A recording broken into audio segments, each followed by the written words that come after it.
Would you rob a convenience store? I suppose that's a real question. I'm gonna say the majority of people are gonna say no. I say no. I wouldn't. I wouldn't rob a convenience store.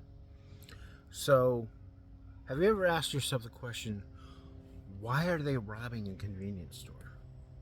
Like, why does that young girl that is just trying to make her way in the world have to be beaten and possibly raped?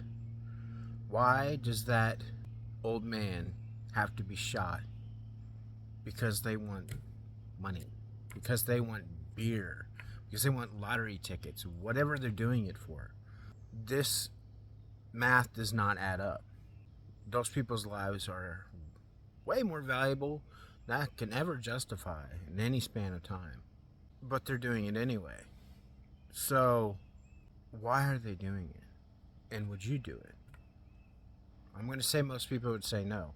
What is actually responsible for you not wanting to rob a convenience store?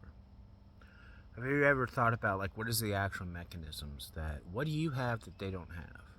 And why do you have it? And why don't they have it? Right? So, maybe someone says, I paid $80,000 for my degree. I went to school. That was a quick jump, wasn't it? I'll go ahead and mention that was a quick jump. I paid $80,000 for my degree. I worked hard to go to school. I know the things I know, and I have the advantages that I have, and I'm in the place where I'm in because I worked hard for it. And my parents worked hard for it, and their parents worked hard for it. Or maybe it's just you. It's just you putting yourself through college. You worked hard for it to be where you're at. Okay, so we have two levels here. I know that was a big jump. I intentionally made that a big jump. We're talking about the same thing. You're going to see that. We have somebody that will rob a convenience store, and someone that not only would not rob a convenience store, but is a model figure in society with a PhD, responsibilities that other people rely on. What would happen if we merged the two, right? Can you at least say that the one that's robbing a convenience store would stop robbing convenience stores? If they had what you had, do you think that they'd be robbing convenience stores? So, we're putting a special privilege on where we're at, our roles and positions and income, because of the labor it took to get there. And perhaps someone will say, well, it's not fair, This, I work to be here. I work to be here. I work to be at top, right? There is a top because you can do better. I work to be better. I'm better, right? But they're not doing better because you won't give them what you have.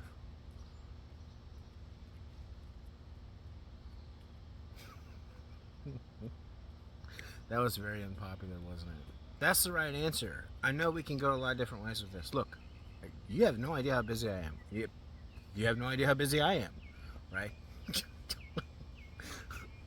That's not the point. The point is that we're still putting a gateway to getting to what they need to stop robbing convenience stores.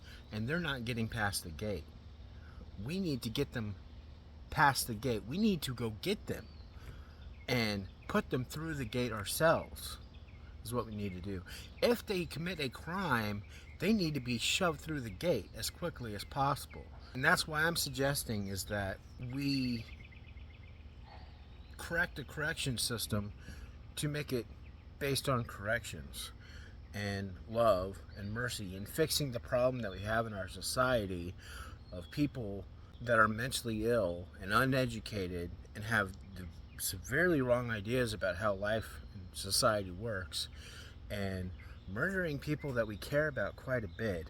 We need to go ahead and treat the problem as though that we're fixing the problem instead of trying to torture people into tiny cold cells with people that are more sick than they are.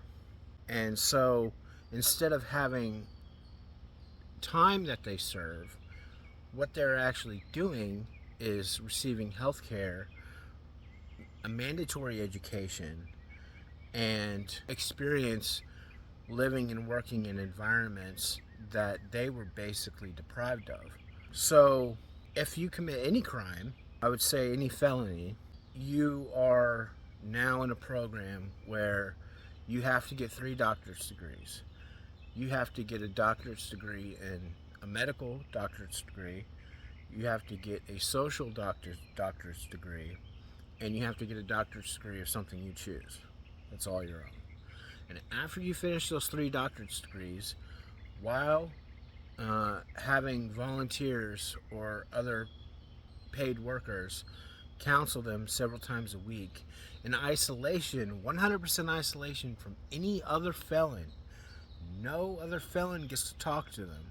They don't get to feel that they exist, hear their voice, have any contact with them at all. The only people they're having contact with are people that challenge them and that are not felons.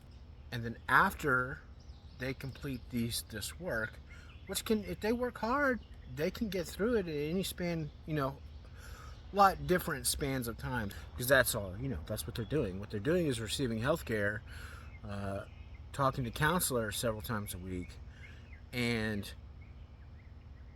going to school. And that's now what you're doing with your life. Receiving health care, talking to counselors, going to school. And we give them nice places to live, because this is my theory behind this. Let's say society broke down. Government broke down. United States no longer existed. Now we're in kind of like a zombie apocalypse kind of world. Now where everybody's forming little units and trying to survive, right? How are we actually going to deal with people that are harming other people, right? People have never actually had to experience the psychological position of a psychological and social and physical risk of putting another human being in a cage, right? What happens when they get out of the cage? You just put a human being in a cage, right? At some point in time, ethically, you're going to have to let that human being out of the cage. So now we're in a complex set of problems where we have to come to equilibrium with the person that you just put in a cage. So this is the deal. We only put them in a cage in this scenario. And I thought, I'll let you know, I thought about this because basically I'd be the person people would be coming to take accountability for these things. And I actually saw this as a possible real concern a few years back, or a year back. I think it was a few years back. And I'm actually thinking, like, I'm coming up with a strategy, like, what am I going to do? And what I realized is that by resetting the problem, we're not bound to the mistakes that society has made in the past, when they were not as educated as we are now, has made as much progress as the pioneers in psychology and sociology, neuroscience, and everyone has, in game theory, and that I've been educated by. So now we're resetting the problem and looking at the problem from a more advanced perspective and coming up with something new. And so basically what would happen is, they come to me and say, Adam, this guy was attacking young women, and we put him in a cage. Right? Now we need to do what to do now. Okay. So I'm going to go up there. I am now, basically the judge and the police. And I'm also accountable. This guy is going to hold me accountable. And that's what they wanted. They wanted someone to be accountable. That's the problem that they're facing, is that they just put a human being in a cage. And he's eventually going to have to get out of the cage. Okay. So I'm going to go up to him, and I'm going to say, you can't hurt people I love. You should be loving these people yourself. Here's the deal. You're sick. Your mind's sick. I forgive you. but you can't hurt people we love. So, I'm going to put you in a nice place. We're going to put you in a nice place. They've come to me and they put me in charge. We're going to put you in somewhere that you actually would enjoy being, somewhere that has luxury. I'm going to give you school. You're going to go to school and you're going to learn about these people's bodies. You're going to learn about how their minds work. You're going to learn about how society works and worked before this all happened. And everything that it takes to accomplish these tasks, you're going to become a different person. And you're going to agree with me that we should not let you run around hurting people we love. And you're going to be grateful that we didn't let you run around hurting people that we love, because you're going to love them also, if you don't already, and you're just struggling with something inside. I'm going to get you a support dog, an animal. We're going to get you a puppy.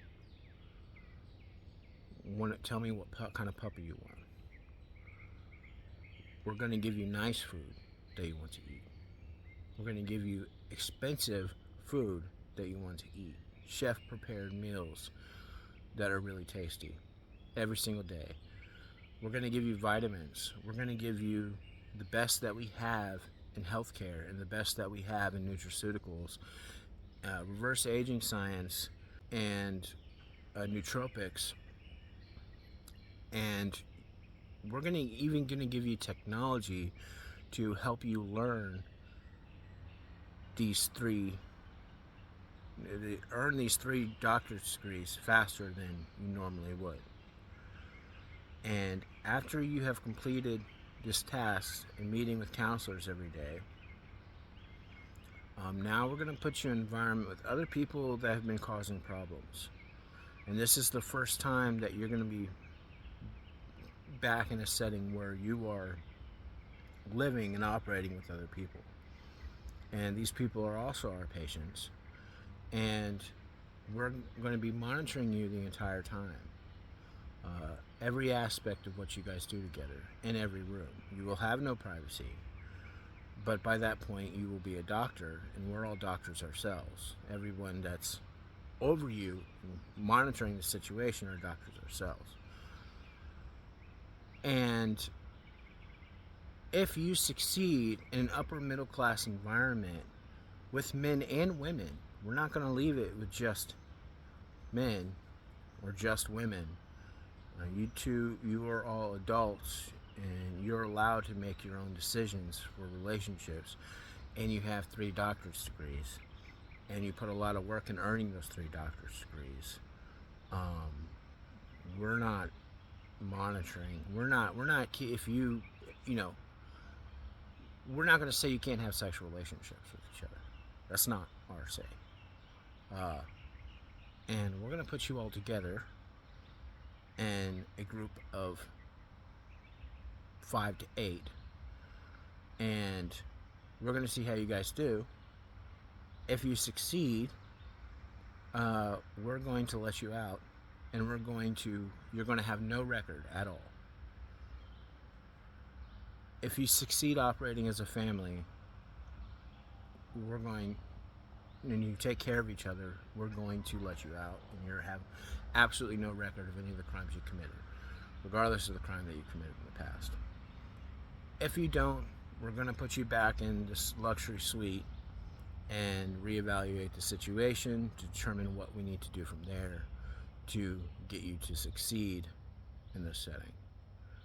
And that is how I'm going to handle you being put in a cage. I'm not going to give you a different option because they've put me in charge. I agree with them that you can't go around hurting people. This is what I've chosen. I feel that this is the most humane and the smartest decision to make. And I feel that at the end of this program, you're going to agree with my decision. And we're going to be friends. We're going to be really good friends. But I would like to know your opinion. Okay. Now, that's resetting the problem and using what we have today to answer the question. Back to where this conversation started, we have to go get them, and we have to give them the mechanisms that keep us from robbing convenience stores.